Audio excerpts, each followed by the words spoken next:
close your eyes for a moment. Imagine yourself standing by the Nile River, where the water is as calm as a mirror, flowing between two banks of golden sunburnt soil. The sun is about to set. A cool breeze blows through the palm trees, and somewhere, the scent of lotus flowers is wafting in the air. In the distance, a man in a white robe is slowly walking down the stone steps by the river. He doesn't intend to swim. He doesn't intend to wash his hands clean of the dust. He is bathing. And then a question suddenly pops into my mind. Why bathe again? The sky is sandy, the water is cold, and how many times is this today? I heard Egyptians bathe up to 5 times a day. It sounds a bit unbelievable, a bit extreme, but they live in the desert? But then I realized bathing for the ancient Egyptians was not to cool down. It wasn't to smell good either, but it is a sacred ritual, a way to wash away, not just the body, but the soul. This introduction both creates a relaxing atmosphere, arouses curiosity. Why bathe so much? Creates an emotional connection through skeptical thinking, like the listener, leads smoothly into the main content without being forced. Part 1: Life context and reasons for bathing so much. Imagine a normal morning in ancient Egypt, around 3,000 years BC. The sun rises early, very early. It's just past 6 a.m., but the sun is already blazing down on the ground. The air is still moist from the night dew, but layers of fine dust have begun to rise with the first steps on the dirt road. In an ancient city like Thebes or Memphis, the sound of horses' hooves, the sound of stones being broken, and the voices of men calling to each other echoed between the mud brick walls. A farmer carrying a hoe to the field, a water carrier leading the well, a mason rebuilding a pillar in a temple. All were covered with dust. Not ordinary dust, but river dust, clay dust, sand dust from the desert, mixed with sweat, sun, and the smell of people in yesterday's linen clothes. In the markets, fish were dried in the sun. Meat was wrapped in leaves and hung high off the ground. But there were no refrigerators. There was no soap like there is now. There was only hot wind and the smell of people mixed with the smell of meat and fish. Even the nobles, who lived in mansions with white walls and stone pillars, could not escape the scent of this land, the smell of life, the smell of sand, of baked earth, of straw ash, of grilled meat, and perfumes evaporated in the sun. And in the midst of it all, there was a special group of people, the priests. They did not do manual labor, but they had a sacred duty to meet the gods. Before each time they entered the temple, before each ritual, they had to do something indispensable. Bathe, not once, but sometimes 3, 4, even 5 times a day. Bathe, not because they were dirtier than anyone else, but because they needed to be cleaner in the eyes of the gods. And if you think they had luxurious bathtubs, showers, or warm water, no, they used water drawn from wells or from the Nile, poured into earthenware jars, stood under the temple porch, and let the servants pour the water, cold, pure, over them. In the desert wind and the pale yellow light filtering through the stone pillars, they stood still, eyes closed, not just washing their hands, but washing their minds. For the Egyptians, cleanliness was not just about having clean skin.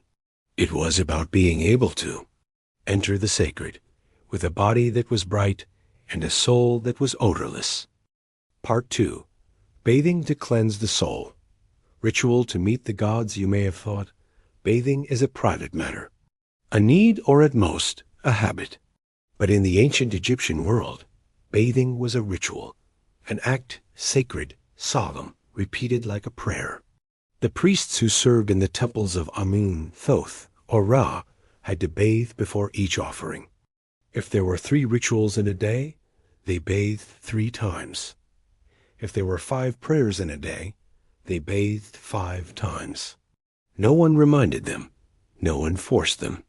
because they themselves believed that the gods do not listen to an unclean body. They believed that in every Egyptian person there were many parts of the soul. One of them is Ba, the winged soul that can fly out of the body when we sleep, when we dream, or when we are careless. Another part is Ka, the source of life energy, only present when you are alive and pure.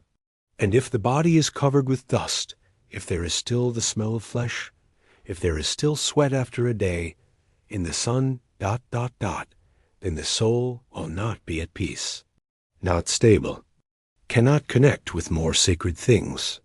Bathing is to clear the way for the soul to rest, to become a clean vessel, able to contain the light from the gods. Many records on the walls of the Luxor and Karnak temples also show the priests not only bathed with river water, but also used essential oils from blue lotus flowers, from aromatic tree resins such as myrrh and frankincense. Then they wore white linen clothes that were not dyed, had no smell. Their hair had to be shaved, and their feet were not allowed to wear shoes when entering the main hall. No detail is accidental, because every step from bathing, drying, anointing, to the first step into the temple is a preparation to be seen by the gods. The Egyptians believed that the eyes of Ra never close, and if you approach him with an unclean body, his gaze can burn your soul. So, bathing is not cleansing. Bathing is allowing presence. It is a ritual to remind yourself you are entering something bigger, purer, and deeper than anything in everyday life. Part 3. Today, do we bath to be clean or to get away? Today, we bathe too. There are even 10 scented shower gels, 3-mode hot water, and Bluetooth music shower heads. We shower after the gym, before a date, because we're hot, because we're dirty. But have you ever wondered, do we shower to be clean, or just to get rid of the feeling of tiredness?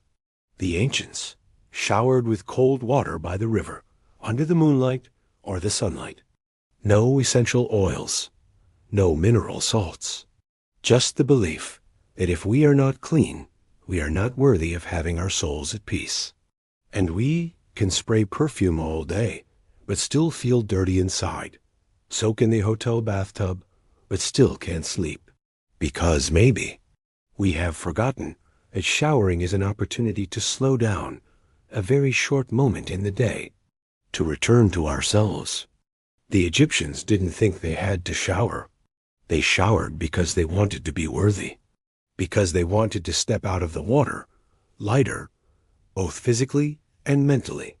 So, next time you shower, try turning off the music, not rushing, not scrolling through your phone. Just stand still under the water like an ancient Egyptian and think, I am washing away, not just the dust, but the heavy parts of my mind. Maybe, when you step out of the shower today, you will not only be cleaner, but lighter. Part 4. Today, who still bath 5 times a day? You might ask, so now, do modern Egyptians still bathe 5 times a day? The answer is, not many do. Egypt today, with its crowded Cairo, its traffic-filled streets, its apartment blocks crowded together under the African sun, is very different from ancient Thebes or Memphis.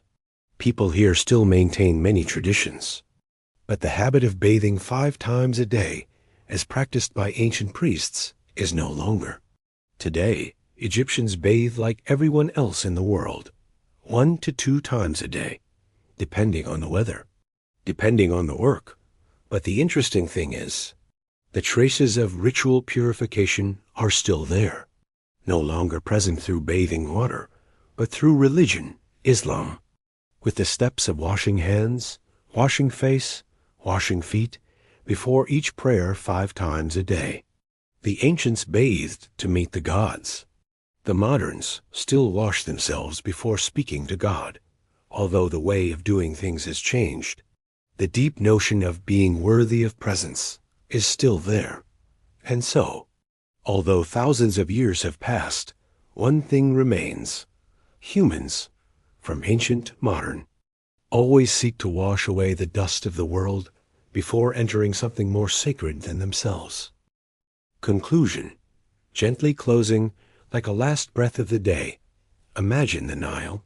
At dusk, the water is so still that it can reflect a small oil lamp. In the distance, a priest is emerging from the cool water.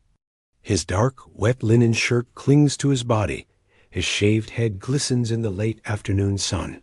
He stands still, in no hurry to dry, as if he has just washed away something, invisible but real. I think of him as I stand in my small shower with its fluorescent lights and the steady sound of water. I am not a priest. I have no temple to enter, but I also have a mind that needs to be cleansed, not of dust, but of what I have brought back from the noisy world out there. The worries, the unanswered questions. The Egyptians bathed 5 times a day, maybe because they were busy meeting their gods. As for me, just once a night, to meet myself again, in silence. If you are preparing to go to sleep tonight, I hope, after the warm water, you will feel a little lighter. As the ancients believed, bathing is not to become cleaner, but to be allowed to enter the dream worthy.